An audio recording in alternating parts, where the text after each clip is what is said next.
গুলিস্তান ফ্লাইওভারের toll plaza থেকে ফেরিঘাট আর 2500 বিষ্ণুন্দী এসি বাস ভাড়া 160 টাকা। এসি বাস ভাড়া 160 টাকা। ফেরিঘাট এসি বাস ভাড়া 160 টাকা।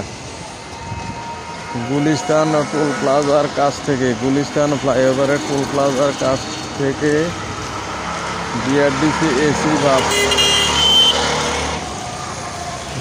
বিআরটিসি এসি বাস নারায়ণগঞ্জ 2500 বাস ভাড়া 140 টাকা। গুলিস্তান ফ্লাইওভার টোল প্লাজার কাছ থেকে, গুলিস্তান ফ্লাইওভার টোল প্লাজার কাছ থেকে নারায়ণগঞ্জ পরবর্তী বাস ভাড়া 120 টাকা। বাস ভাড়া 120 টাকা।